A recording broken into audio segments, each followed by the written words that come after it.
Assalamualaikum warahmatullahi wabarakatuh. Saya akan membahas tentang etika dalam perspektif filsafat Islam. Sebagaimana kita ketahui bahwa filsafat itu mengkaji paling tidak tiga hal yang dibahasnya, yang secara umum kita ketahui. Yang pertama yaitu ontologi, yang kedua epistemologi, dan yang ketiga adalah aksiologi. Epistemologi atau ontologi, ya, cabang yang lain selain aksiologi, dimana kalau ontologi kita bicara tentang hakikat atau suatu yang ada, atau realitas yang ada, atau sering juga disebut dengan falsafah wujud dalam filsafat Islam. Lalu epistemologi itu, epistem itu adalah ilmu, ya. Jadi sering juga disebut dengan filsafat pengetahuan. Lalu aksiologi yang ketiga adalah bicara tentang nilai. Aksion itu artinya nilai, jadi ilmu tentang nilai. Nah, aksiologi ini terbagi kepada dua hal. Yang pertama itu etika, dan yang kedua adalah estetika. Etika bicara tentang nilai baik dan buruk, sementara estetika bicara tentang nilai keindahan. Nah, yang kita bahas sekarang ini adalah etika dalam perspektif Islam. Nantinya kita akan membahas bagaimana etika sebagai bagian dari aksiologi dilihat dalam perspektif filsafat Islam. Ya. Kita flashback ke belakang dulu. Apa itu etika, ya? Kalau dilihat dalam kajian filsafat Yunani di awal, bahwa etika itu sendiri adalah berasal dari kata Yunani, ya, ethos, yang berarti norma-norma, nilai, kaidah, dan ukuran bagi tingkah laku manusia. Ada juga yang mengartikan ethos dalam bahasa Yunani itu watak kesusilaan atau adat kebiasaan, custom. Etika itu berkaitan dengan perkataan moral juga. Makanya ada orang menyebut filsafat etika atau filsafat moral, ya. Karena ia berasal dari bahasa Latin, yaitu mos, ya, bentuk jamaknya mores, yang berarti adat kebiasaan atau cara hidup seseorang dengan melakukan perbuatan baik atau kesusilaan dan menghindari hal-hal yang buruk atau tindakan buruk. Nanti kita lihat apa sesungguhnya perbedaan yang mendasar antara etika dan moral selanjutnya. Lalu bagaimana menurut filosof Yunani dulu, ya, etika itu? Kita mengambil contoh pengertian dari Aristoteles, ya. Aristoteles dia menyebut dengan istilah terminus technicus, ya. Etika dipelajari sebagai ilmu pengetahuan yang mempelajari suatu problema, tindakan atau perbuatan manusia. Jadi dalam konteks ini Aristoteles mengatakan bahwa etika itu sebagai sebuah ilmu. Juga manner and custom, ya, dalam artian suatu pembahasan etika itu berkaitan dengan tata cara, adat kebiasaan yang melekat dalam kodrat manusia atau inherent in human nature, ya, yang sangat terikat dengan arti baik dan terikat dengan arti buruk suatu perilaku, tingkah laku atau perbuatan manusia. Jadi sebagai sebuah ilmu dalam pengertian yang pertama terminus technicus, Kemudian dalam pengertian kedua Aristoteles mengatakan sebagai sebuah tindakan moral, ya, manner and custom. Ya.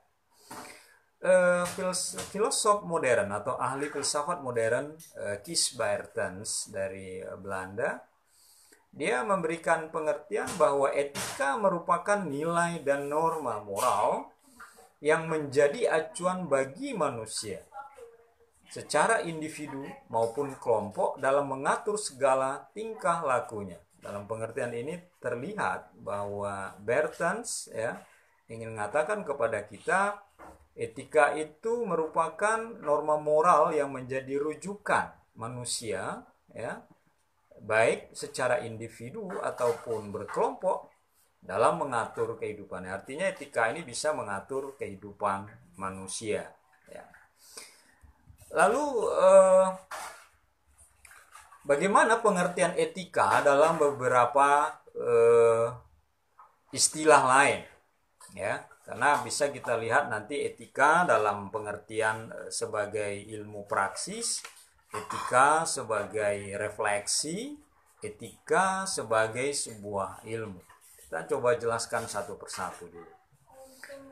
Etika sebagai praksis, yaitu nilai-nilai dan norma-norma moral sejauh dipraktekkan atau justru tidak dipraktekkan. Ya, jadi dalam pengertian ini etika sebagai praksis ini adalah etika dengan nilai-nilai dan norma-norma moral yang bisa dipraktekkan atau tidak dipraktekkan oleh orang sama sekali.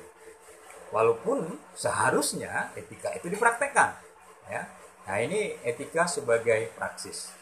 Lalu yang kedua, etika sebagai refleksi. Apa maknanya? Yaitu etika sebagai pemikiran moral. Dengan demikian, maka dalam sudut pandang refleksi, kita berpikir tentang apa yang dilakukan, dan khususnya tentang apa yang harus dilakukan dan tidak boleh dilakukan. Jadi dia dalam pandangan refleksi melihat apa sebaiknya yang kita lakukan atau apa yang seharusnya tidak kita lakukan. Lalu dia bicara tentang apa etika sebagai refleksi ini? Etika sebagai refleksi itu dia berbicara tentang etika sebagai praksis atau mengambil praksis etis, ya, sebagai objeknya. Nah, etika refleksi ini juga menyoroti dan menilai baik buruknya perilaku seseorang. Etika dalam pandangan ini juga dijalankan pada tataran umum, populer, ya, maupun dalam tataran ilmiah. Nah, lalu yang ketiga, etika sebagai sebuah ilmu. Ya, maka ada ilmu etika orang menyebutnya, atau filsafat etika, atau ada mata kuliah, ya, seperti yang saya ampu, filsafat moral gitu. Ini dalam pengertian ini, yaitu etika sebagai ilmu memiliki tradisi yang sudah lama yang dipelajari, ya, sejak filsafat itu muncul. Karena etika itu sendiri merupakan sebuah cabang dari filsafat di samping logika. Karena itu etika sebagai ilmu sering juga disebut filsafat moral atau etika filosofi. Kemudian pada permulaan filsafat pada zaman Yunani, etika filosofis ini sudah mencapai mutu yang mengagumkan pada masa Socrates, Plato, dan Aristoteles, dan berkembang secara dinamis hingga abad modern sekarang ini. Baik, lalu apa perbedaan etika dan moral? Bagaimana saya tanyakan tadi, memang ada sedikit perbedaan. Walau secara umum bisa dikatakan sama, namun sebenarnya ada perbedaannya. Etika dan moral sebenarnya artinya sama, ya. Bahkan istilah sehari-hari pun sungguh kita memakai istilah itu, ya. Namun perbedaannya, moral, ya, atau moralitas hanya dipakai untuk perbuatan yang sedang dinilai. Jadi kalau moral itu atau moralitas itu sering digunakan hanya untuk menilai perbuatan yang sedang dilakukan. Oh, itu perbuatan buruk. Oh, itu tidak baik. Oh, ini pantas. Oh, ini tidak pantas. Nah, Itu kita menyebut dalam pengertian ini moral, ya, tindakan moral. Sedangkan etika, ya, ia dipakai untuk pengkajian sistem nilai. Jadi kalau moral itu dipakai untuk perbuatan yang dinilai, maka etika dipakai untuk kajian sistem nilai. Ya, sistem nilai itu seperti apa? Ya, sistem nilai yang ada. Nah, itu melihatnya melalui etika. Ya, saya kira cukup jelas. Lalu bagaimana dengan etika atau akhlak dalam Islam? Karena kita bicara tentang etika dalam perspektif filsafat Islam. Di dalam Islam, kita memang lebih sering mengenal istilah akhlak atau ilmu akhlak. Ya, sebenarnya sama saja.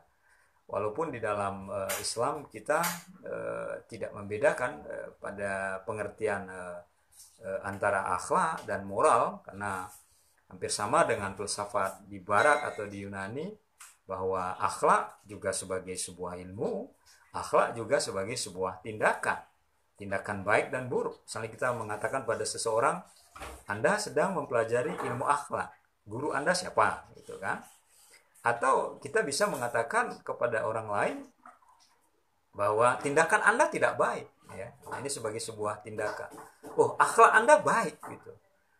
Atau akhlak Anda tuh tidak baik, tidak terpuji, gitu. Nah, ini dalam Islam kita sesuai dengan bahasanya. Kalau etos tadi dalam bahasa Yunani, dan kalau akhlak ini dalam bahasa Arab, ya. Ibnu Miskawai yang hidup di tahun 1030 Masehi atau 421 Hijriah mengatakan bahwa akhlak adalah sifat yang tertanam dalam jiwa, ya, yang mendorong seseorang untuk melakukan perbuatan tanpa memerlukan pemikiran dan pertimbangan. Ya, jadi Ibnu Miskawai mengatakan bahwa akhlak atau etika, ya, dalam bahasa Yunani itu adalah sifat yang tertanam dalam jiwa yang mendorong orang untuk melakukan perbuatan tanpa melakukan pertimbangan. Jadi artinya kalau kita melihat seorang itu baik, ya akan kelihatan baiknya. Jadi kalau ada orang misalnya hari ini kok tiba-tiba dia baik, selama ini dia nggak baik, ya bisa-bisa dia pencitraan gitu. Kenapa? Karena dia melakukan sesuatu itu mestinya tanpa pertimbangan baiknya, ya. Kalau misalnya ada orang yang selama ini depan Anda terlihat baik, lalu sewaktu-waktu dia tidak dekat Anda atau dia tidak sadar Anda dekat dia biasanya berkata baik atau sopan, tapi tiba keluar kata-kata kotor atau kata tidak terpuji, atau bahasa lainnya kelihatan belangnya. Nah, ini kalau menurut pengertian Ibnu Miskawai ini, orang tersebut adalah orang yang tidak tertanam dalam dirinya melakukan perbuatan baik. Karena kalau orang yang biasa berkata baik atau tertanam di dalam dirinya untuk melakukan satu perbuatan baik, kapanpun dimanapun dia akan berkata baik. Ketika dia dikagetkan, oh yang ucap dari mulutnya astagfirullahaladzim, saya kaget, masya Allah, kayak gitu. Ini kalimah thayyibah yang keluar. Tetapi kalau ada orang misalnya biasa depan orang menjaga citranya, dia orang baik, ucapannya baik, sikapnya baik, tapi begitu dia misalnya kaget, misalnya dia memakai kata-kata yang tidak sopan, buset, gila. Nah, ini kan terlihat bahwa pembiasaan yang dia lakukan terlihat bahwa aslinya dia memang seperti itu. Padahal kalau menurut pengertian Ibnu Miskawai ini, orang yang melakukan perbuatan itu tanpa pertimbangan, kenapa? Memang aslinya dia sudah tertanam dalam dirinya perbuatan baik, sehingga kapanpun, dimanapun dia akan selalu berkata baik. Lalu bagaimana pengertian akhlak menurut Imam Al-Ghazali, Hujjatul Islam Al-Ghazali yang hidup di 1015 sampai 1111 Masehi? Ia mengatakan bahwa akhlak adalah sifat yang tertanam dalam jiwa yang menimbulkan macam-macam perbuatan, ya. Perbuatan yang mudah, ya, tanpa memerlukan pertimbangan. Hampir mirip sebenarnya dengan dengan Ibnu Miskawai, pengertian yang dia berikan, tetapi dia ingin tambahkan sifat yang tertanam dalam jiwa yang menimbulkan macam-macam perbuatan. Betul, karena macam-macam perbuatan. Manusia itu kan emosi kita saja bisa macam-macam kan. Ada ammarah, ada lawamah, ya. Ada mutmainnah gitu kan.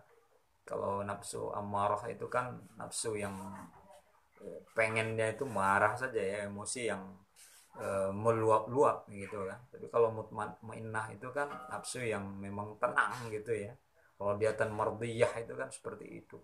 Nah, sehingga kalau kita melakukan perbuatan yang baik itu selalu dan tertanam di dalam hati tanpa pertimbangan sekalipun, maka kapanpun, dimanapun, kalau menurut teori Al-Ghazali dan Ibnu Miskawai ini akan terlihat bahwa kita adalah orang baik. Lalu bagaimana kedudukan etika di dalam Islam? Ya, kalau kita telisik ya lebih jauh bahwa kalau kalam misalnya menggunakan pendekatan kognitif atau ilmu ya, atau dalil akal, dan fikih lebih menitik beratkan pendekatan praksis atau amali ya, karena sifatnya itu ibadah, sehingga ibadah seorang dinilai dari perbuatannya, bagaimana dia cara sholat, bagaimana cara dia puasa, bagaimana zakat, kan ada aturannya. Maka kalau etika pada dasarnya banyak berbicara tentang deskriptif wahyu ya. Bagaimana deskriptif wahyu itu masuk ke dalam bentuk norma-norma keseharian yang berupa perintah, larangan, anjuran, dan memperbolehkan sesuatu atau sesuatu yang tidak dibolehkan. Makanya kalau kita misalnya makan misalnya, jangan makan itu dengan tangan kiri karena itu tidak baik gitu kan. Sebenarnya bukan hanya persoalan tidak baik atau baiknya kalau orang makan tangan kiri itu, tetapi ada pendekatan rasional di balik semua itu ya. Kita misalnya cebok, misalnya mencuci kotoran, misalnya megang sesuatu yang kotor, kita pasti mendahulukan tangan kiri kita karena kita tahu tangan kanan ini biasanya untuk memasukkan makanan ke mulut kita. Bukan berarti tangan kiri kita tidak bersih, tetapi ada makna di situ bahwa norma-norma harian ya yang mengajarkan kepada kita bahwa ini baik atau tidak baik. Kenapa Rasulullah mengajarkan kita minum, makan itu duduk? Ternyata ada kan penjelasan rasional ya, ketika kita minum itu berdiri, air minum yang masuk tenggorokan kita lalu masuk ke dalam perut kita, dalam posisi duduk air itu akan tersaring, bentuk orang posisi duduk itu huruf L gitu kan, jadi tidak lurus tanpa saringan. Secara medis itu bisa dibuktikan ya. Kenapa misalnya kita diajarkan seperti itu? Bukan hanya sekedar itu anjuran moral, tetapi di situ perintah, deskripsi yang kita dapatkan dari ajaran agama kita bahwa makan dengan mengambil tangan kanan, kemudian makan dan minum kita duduk, makan kita harus berdoa. Sebenarnya itu ajaran-ajaran moral. Bahwa makan itu misalnya bukan hanya sekedar kenyang ya, bahwa makan itu bukan hanya sekedar kita untuk hidup gitu, tetapi kita berdoa dalam makan kita itu ada etikanya. Kita berdoa, kita minta berkah. Allahumma barik lana fi ma razaqtana wa qina adzabannar. Allahumma barik, ya Allah berkahi ya rezeki yang telah Engkau berikan kepada kami.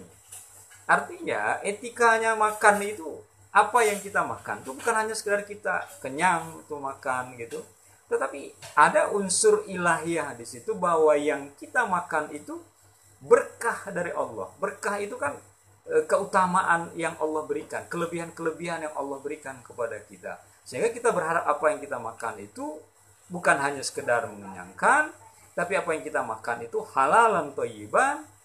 Kemudian yang kita makan itu menyehatkan dan dia tidak menjadi penyakit bagi kita. Nah, di sini etika itu berperan bagi kita. Kenapa ada norma-norma harian atau yang harus kita lakukan dalam kehidupan kita, ada nilai etisnya di situ. Baik, lalu bagaimana dimensi etika sesungguhnya dalam kajian filsafat? Baik ini dari filsafat secara umum ataupun filsafat Islam. Saudara sekalian dan Facebooker yang saya hormati, bahwa ada dua dimensi etika dalam kajian filsafat. Yang pertama, etika mendorong rasio manusia untuk mengkaji berbagai fenomena kehidupan. Jadi dimensi pertama itu. Jadi dimensi etika yang pertama itu adalah dimensi etika yang rasional atau rational ethic, yaitu mengkaji berbagai fenomena kehidupan. Bagaimana fenomena kehidupan ini? Bagaimana kita melakukan perbuatan yang baik? Bagaimana kita menghindari perbuatan yang buruk? Bagaimana kita menjadi orang baik? Lalu kita akan tahu kalau orang baik itu seperti ini, perbuatan baik itu seperti ini. Kita kan bisa melihat orang dari fenomena tindakan yang dia lakukan. Misalnya kita lihat orang dari cara dia berbicara. Dia berbicara halus, sopan, menyenangkan, berbobot, berkualitas gitu. Atau kita melihat orang dari tampilannya, dia berpakaian sopan, menyenangkan, menutup aurat, ya. Tidak seperti sekarang ya, banyak kakak yang memakai baju adeknya gitu kan, nggak muat dipaksakan untuk dipakainya. Padahal prinsip dari memakai pakaian itu kan menutup aurat. Dan menutup aurat silakan kita memakai nilai estetisnya, bahwa menutup aurat dengan pakaian berwarna-warni, dengan bunga-bunga, silakan, dengan model dan gaya fashion yang yang berkembang di daerah kita, atau fashionable lah ya, silakan. Dari prinsip pakaian menutup aurat itu jangan kita tinggalkan, karena etika berpakaian yang baik itu seperti itu. Jangan kita seperti sekarang kan banyak orang berpakaian minim. Sebenarnya bukan karena dia tidak sanggup membeli bahan pakaian. Ya, mungkin dia menganggap begitulah mode yang dia ingin ikuti. Sehingga mata yang melihat pun akhirnya mengundang aura dosa kan di dalam. Ya. Nah, jadi etika yang mendorong rasio untuk mengkaji berbagai fenomena itu adalah dimensi etika yang pertama dalam kajian filsafat. Lalu dimensi yang kedua mengindikasikan proposisi praktis atau practical proposition di dalam pengetahuan yang akan menentukan pilihan kehendak setiap makhluk rasional.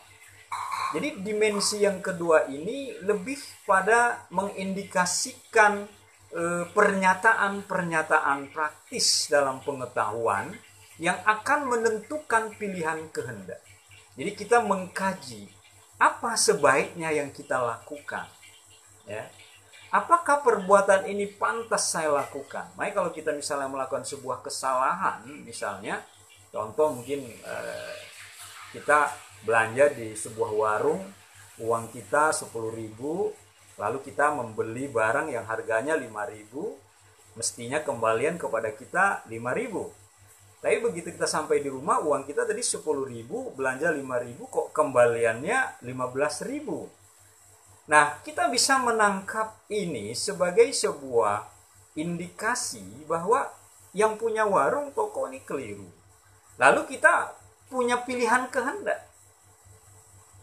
Apakah uang ini kita kembalikan atau tidak? Mungkin bagi orang tertentu, dia mengambil jalan pintas. Saya kan tidak mencuri. Saya kan tidak meminta. Uang saya duit 10.000 kok dikembalikan 15.000, saya untung 5.000. Ya. Bahkan saya dapat belanjaan dengan seharga 5.000, bahkan jadi 10.000. Ya. Tapi bagi orang yang tertentu, dia memilih pilihan bahwa oh ini tidak baik. Walaupun saya ambil orang yang tidak akan tahu, tapi saya harus mengembalikan karena ini bukan hak saya. Nah, dalam pengertian seperti ini, ada pilihan-pilihan kehendak yang kita lakukan. Nah, kita dengan dimensi yang kedua ini punya opsi untuk memilih apakah kita ingin menjadi orang baik ataukah tidak.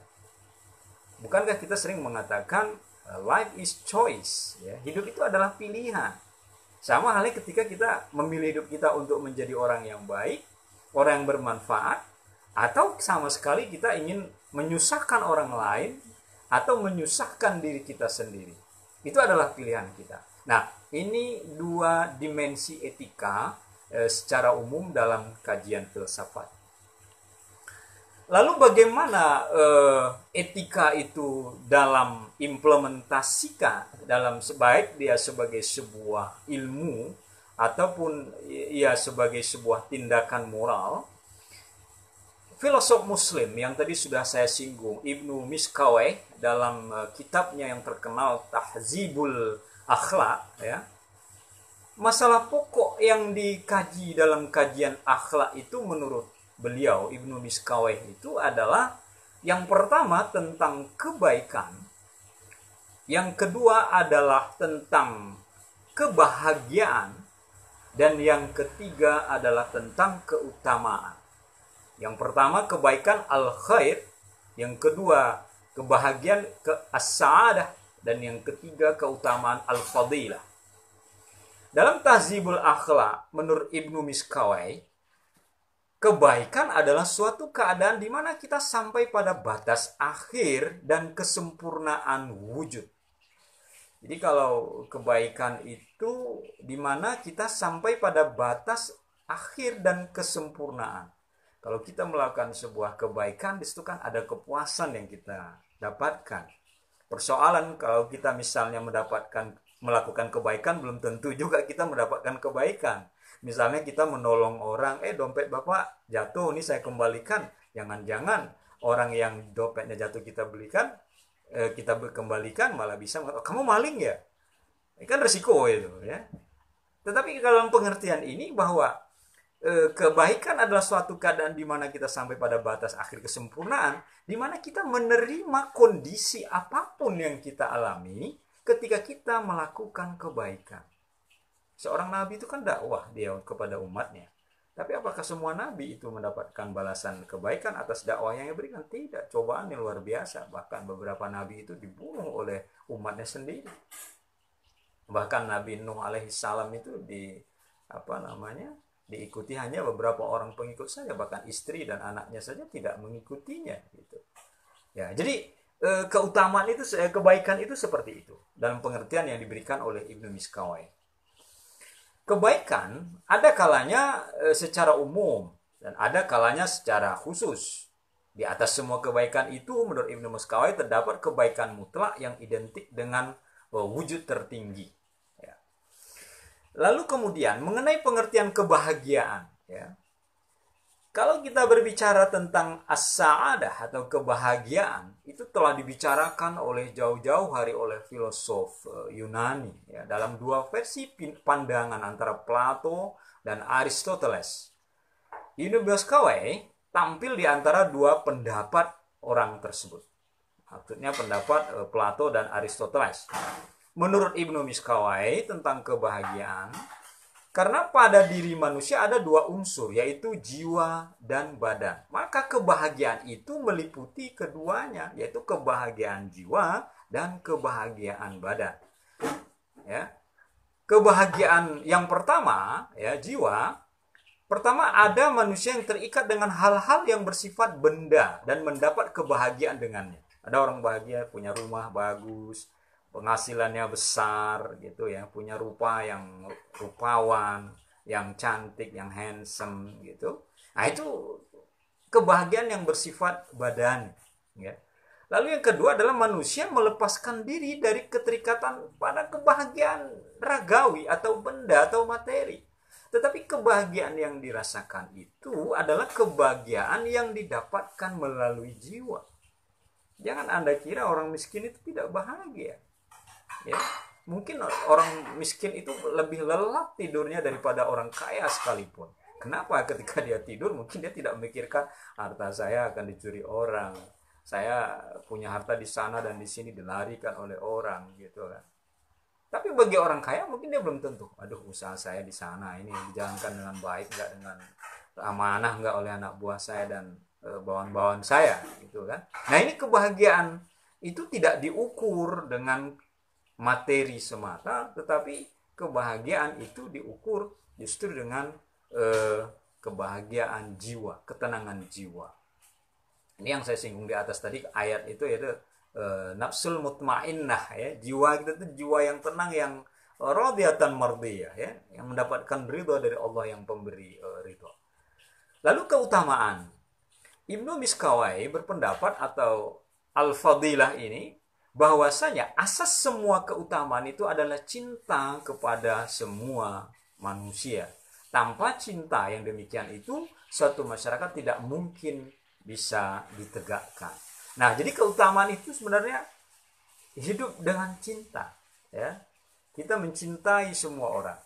Kita tidak hanya mencintai orang yang suka dengan kita, tetapi kita juga cinta pada orang yang membenci kita sekalipun, ya. Kalau kita belajar pada Siddhartha Gautama, apabila pipi kananmu ditampar, maka berikanlah pipi kirimu. Begitu relanya, begitu ikhlasnya, gitu ya. Artinya kebahagiaan itu tidak akan ada bila kita tidak bisa melepaskan rasa benci, rasa dendam, penyakit hati yang banyak menimpa diri kita. Apa itu caranya? Bagaimana? Ya, kita harus punya cinta. Kan biasanya kalau kita bercinta, seorang pria menyukai seorang wanita, dia akan menuruti apa yang diminta oleh pasangannya. Seorang suami terhadap istri atau istri terhadap suami akan mengikuti apa yang menjadi keinginan suaminya, karena itu bentuk dari cintanya, mengikuti apa yang diinginkan oleh istrinya. Maka kalau ada seorang yang memiliki pasangan lalu menyakiti pasangannya, berdasarkan teori ini sesungguhnya dia tidak mencintai dia sesungguhnya. Maka bersyukurlah kalau seandainya belum menikah. Artinya ketahuan bahwa sebelum nikah perbuatannya seperti itu. Karena kalau orang mencinta itu tidak harus dia itu menunjukkan sikap-sikap benci, apalagi sampai menyakiti, bahkan sampai membunuh misalnya orang yang dia cintai. Berarti dia sesungguhnya tidak melakukan apa yang disebut dengan keutamaan dalam diri kita, di mana kita itu diberi cinta. Cinta itu kan anugerah dari Allah Subhanahu wa taala, ya. Tinggal bagaimana kita mengelola cinta itu dengan sebaik-baiknya. Kita mencintai orang-orang, bukan hanya orang yang baik kepada kita, tetapi kita juga harus mencintai orang yang tidak baik pun kepada kita. Itu menurut Ibnu Miskawai. Berikutnya menurut Al-Ghazali seperti apa? Menurut Al-Ghazali, melihat sumber kebaikan manusia itu sesungguhnya terlihat dari kebersihan rohaninya. Jadi perbuatan baik seseorang itu sebenarnya menurut Al-Ghazali itu adalah cerminan dari kebersihan rohaninya. Kita tahu bahwa Al-Ghazali ketika dia meninggalkan filsafat lalu melanjutkan kehidupannya dengan mendalami tasawuf atau mistisisme di dalam Islam, maka terlihat sekali pandangan filsafatnya tentang etika ini, bahwa seseorang yang melakukan perbuatan baik itulah sesungguhnya perbuatan baik yang tercermin dari rohaninya yang baik, yang akrab dengan Tuhan. Jadi kalau kita biasa melakukan kebaikan, ucapan yang baik, itulah cerminan yang sesungguhnya dari diri kita. Dan cermin yang baik itu adalah cermin yang ada di hadapan kita. Dia tidak akan berbohong, ya. Dan cermin yang baik selain cermin yang ada di hadapan kita adalah orang lain, gitu. Karena orang lain itu bisa melihat kita dari berbagai perspektif, dari depan, dari belakang, dari samping kanan, samping kiri, sehingga melihat kita itu secara utuh, secara integral. Lalu orang memberikan penilaian kita, wah kamu itu kelemahanmu di sini, kamu itu tidak baiknya di sini. Kita mestinya tidak marah. Kenapa? Karena orang mencoba melihat kita dari kacamata orang. Karena kalau kita melihat melalui kacamata kita, maka kita akan mengatakan diri kita yang paling baik. Kalau berdasarkan iklan itu sama dengan iklan kecap, ya. Kecap itu pasti kecap nomor 1, ya. Tidak ada kecap nomor 2.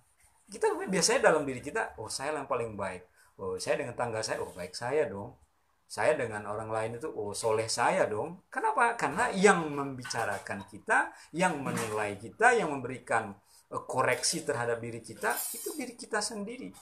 Padahal cermin yang baik itu adalah cermin asli yang menunjukkan keaslian muka kita, bukan berdasarkan keaslian muka kita yang dilihat melalui rekayasa handphone Android, ya, menjadi foto kita ganteng, cantik gitu. Tetapi cermin yang menunjukkan ini loh ada jerawat di sini, ini loh ada bintik-bintik di sini. ini loh yang ada komedo di sini gitu loh. Sehingga kita melihat inilah diri kita yang sesungguhnya. Cuma cermin tidak memberikan komentar. Nah, lebihnya kepada orang lain itu memberikan komentar. Makanya kita jangan benci ketika orang menilai kita tidak baik. Kenapa? Oh, kamu tidak baik. Biasanya kita marah, lalu kita protes. Emang kamu aja yang baik. Biasanya kita menolak, ya. Padahal itu koreksi dari orang lain itu sangat objektif, dan itu kaca yang sangat baik dalam memberikan perspektif terhadap kita. Dan kalau ada orang yang mengatakan keburukan kita, sesungguhnya kita harus berterima kasih kepada orang tersebut. Dia sudah mengingatkan kita. Dalam pengertian ini, ya, sumber kebaikan itu memang dari rohani. Kalau memang rohani kita bersih, ya, manajemen kolbu kita itu baik di manage, ya, maka nanti dia akan keluar juga akan menjadi baik. Saudara-saudara sekalian yang saya hormati, mungkin itu saja yang dapat saya sampaikan dalam tadarus filsafat kali ini dengan tema etika dalam perspektif filsafat Islam. Mungkin sedikit ilmu yang saya miliki, namun semoga ada manfaatnya buat kita semua, dan semoga kita senantiasa berada dalam keadaan sehat, dan tetap kita melakukan membuat jarak, ya, social distancing dan physical distancing untuk menghindari diri kita dari wabah corona ini. Semoga Allah melindungi kita semua. Bila ada kekurangan itu dari diri saya sendiri, bila itu kelebihan itu adalah petunjuk dari Allah. Wabillahi taufiq wal hidayah. Wassalamualaikum warahmatullahi wabarakatuh.